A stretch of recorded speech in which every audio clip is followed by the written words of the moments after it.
Ka disa ditë që në mjediset e Partisë Demokratike po vlon një entuziazëm i madh që vjen për një thashë themi që është përhapur nga zyra e madhe. Sali Berisha nëpërmjet njerëzve të afërt të tij u ka shpërndar strukturave në bazë një memo që kërkon ta bëjnë virale sa më shumë të jetë mundur. Sipas kësaj memoje, doktori e ka të sigurt llafin se Edi Rama do të arrestohet para 11 majit e kjo do të sjellë fitoren e demokratëve në zgjedhje. Gjithçka ka thënë doktori do të vi me ardhjen e sherifit Kris Lësivita, i cili do të plas bombën e madhe brenda në Tiranë. Me shpërndarjen e kësaj memoje janë ngarkuar njerëzit më të aftë për të hedhur trut e gomarit në mendjet e militantëve. Prej 3 ditësh që kur është shpërndar memo e doktorit, duhet thënë se ka ngjitur në pjesën më të madhe të militantëve fanatik të tij. Ka një masë të madhe që beson me të vërtetë se sherifi do të arrestojë Edi Ramën para zgjedhjeve e kjo e ka qetësuar mjaft Saliun, i cili po tenton ta mbajë masën e fanatikëve me lojë sherifash, duke stimuluar tension me ardhjen e Lësivita. Jo më kot vendosi Fatmir Mediu në rolin e Ledion Liços për t'i mbajtur fansat në ankth. Para 2 ditësh, vet Berisha në konferencën për shtyp tha se ardhja e Lësivita do të jetë surprizë, duke e veshur edhe me më shumë tis misterios këtë çështje. Por sa mund të ketë bazë kjo legjendë e madhe me sherif që po përhap si mjegull pas shiut Sali Berisha tek njerëzit e tij besnik që ata të çojnë sa më shumë tek masa e gjerë votuesve? Legjenda e sherifit nuk është tymçja e parë që hidhet nga zyrat konspirative të doktorit në ish-selin e ushtrisë popullore të Enver Hoxhës në fund të vitit që lan pas. Me një fjalë,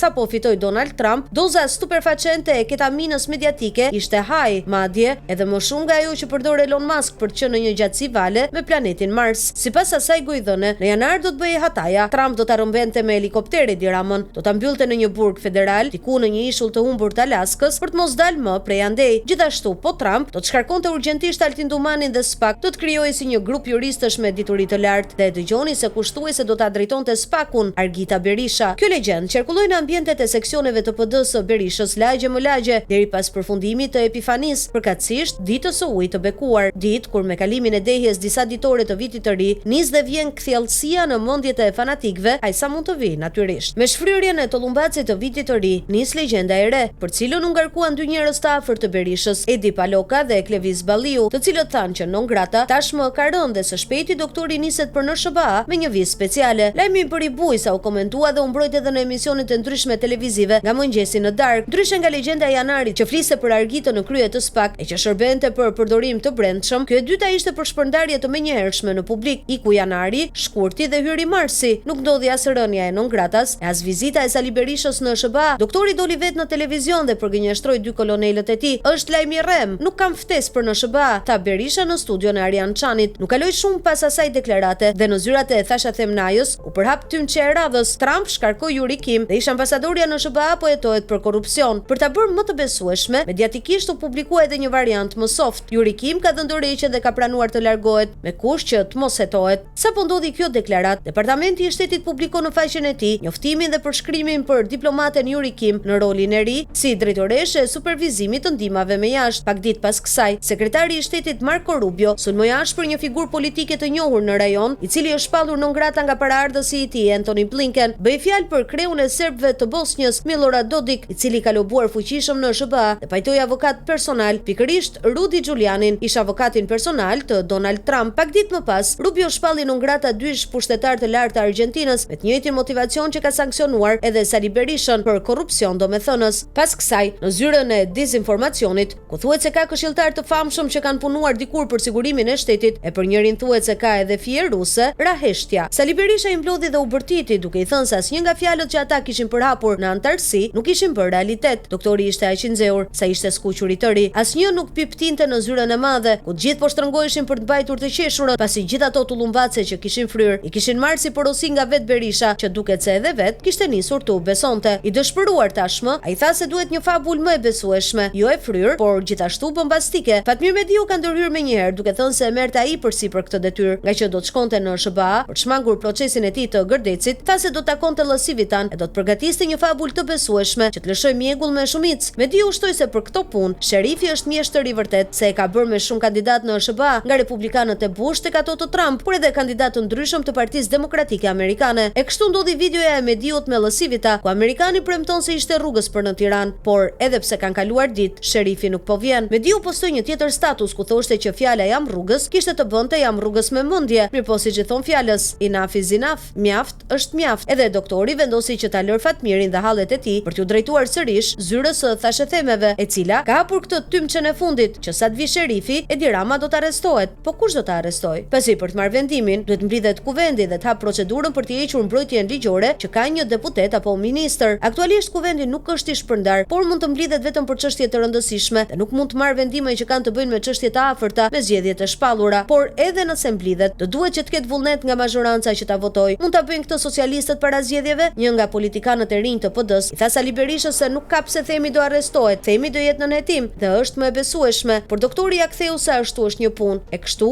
demokratët janë gjithë sy e vesh duke pritur sherifin derisa bomba të plas, e lusin Zotin të mos jetë sërish tullumbace.